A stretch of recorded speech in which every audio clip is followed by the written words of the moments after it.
Hi everyone and welcome back to my channel. In today's video, I'm reviewing Crescent City by Sarah J. Maas. I finally completed this after 2 months of actually going through the book, but I read it real slow, so here are my thoughts.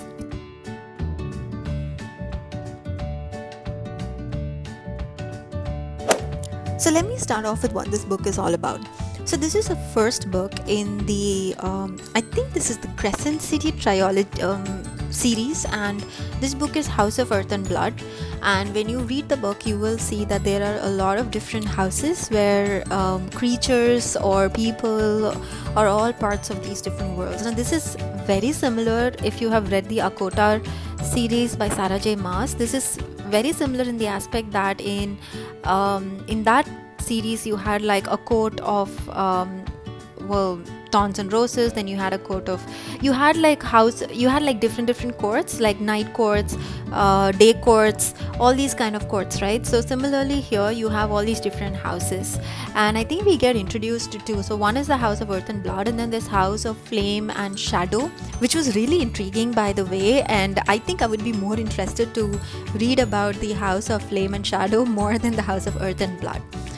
But nevertheless, so it's made up of like these different houses. It's set somewhere in like a fantasy world, but it kind of maps to your earthly aspects as well. So it's kind of like an in-between world. And what I actually liked about the book was Bryce, who's our main female protagonist. She is like she's definitely not like the whiny damsel in distress kind of character.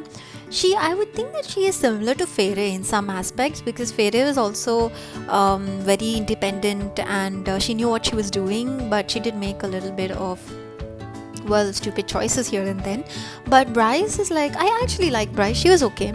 And then we have Hunt, who I know a lot of you who have read this book are going to gush over Hunt. He is our the most important male protagonist in the book, and he is a fallen angel, so what can you expect? He's like oozing gorgeousness.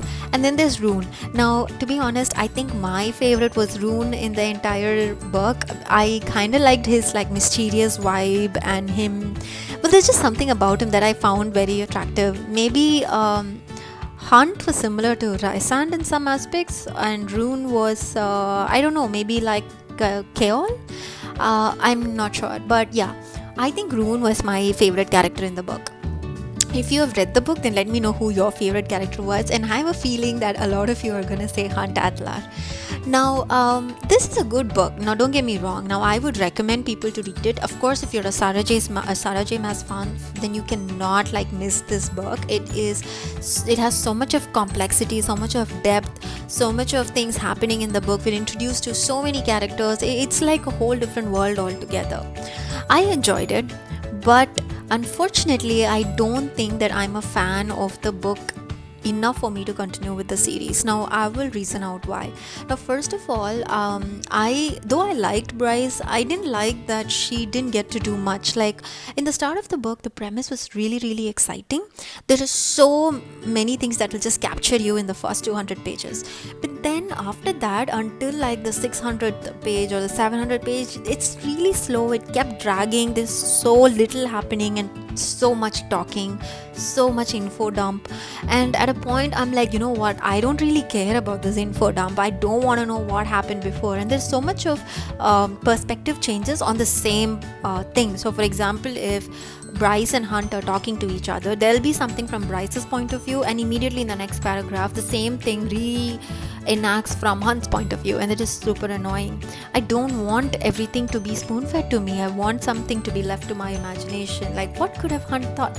I like that aspect of mystery, and I think that was missing in the book. So I was like, literally, I think the middle could have been toned down a lot. I was not really intrigued in learning about every single aspect of this world, and I felt that it should, automatically come to me and not as an info dump. And then the last 110 chapters or so picks up like crazy, and that's where I got intrigued again. I had to flip through it, read it properly, like the last 10 chapters, and it was very interesting. And it was a little bit predictable for me, so I wasn't like, oh my god, what's gonna happen next or anything like that, which also I felt was one of the reasons that I probably might not continue the series.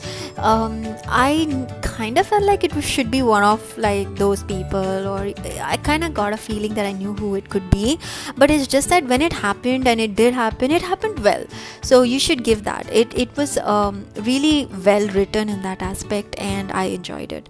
What I did not also like was the constant use of swear.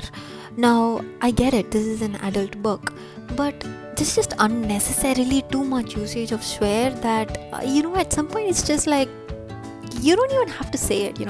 It's not like the character, his personality is like that, or the situation warrants you to swear or anything. It's just that it's there in every single line in the book, and you cannot go 2 paras without seeing a swear word. Now if that's the only way that you're going to define an adult book, then I'm not really sure why this is an adult book in the first place. Of course, there are a few scenes which may not be categorized young adult, and those scenes I also felt were just put in there. I didn't feel like it kind of like gelled well with what was happening maybe 2 scenes before. So it just felt like, oh okay, you guys are talking, now you know what, here's a scene, now like just enact it out. So it just felt like those were forced into those specific areas, and I wasn't a fan of that as well. If it had like more fluidity to it, I probably would have enjoyed it more. And finally, one of the biggest reasons that I don't think I might continue is because I didn't find like a connection to the book. And I'm so sorry to say to all you mass fans out there, but I don't know why I somehow never get past the first book in a mass series. So I read Throne of Glass, and I did not like Helena as much, or the way she was portrayed could have been so much better. So I stopped reading after Throne of Glass. Now I will link the card up here where I talk about, or more review or rant about Throne of Glass, so you can get more perspective as to why I didn't enjoy that. And I read Akotar, and to be honest, I think Akotar was my favorite of all the books of Mars that I have read so far. I actually liked Rysand, I liked Feyre, I liked all the characters, and I liked how the story ended, and I liked everything about that book, but somehow I wasn't invested enough to continue the series. If at all there is any Sarah J. Maas's series that I would like to continue, I think I would pick the Akotar series. So this one was again just as similar to Throne of Glass or something like that for me. I enjoyed this book, but I'm not as invested in the characters to know what happens to them next. So unfortunately, even though it was for me not the best of my reads this year so far, I would still highly recommend it to all of you. This is a book that's worth reading at least once, so go ahead, pick up this book and have fun. Thank you so much for watching this video. If you enjoyed it, don't forget to hit the like button and the subscribe button. Until I see you until the next video.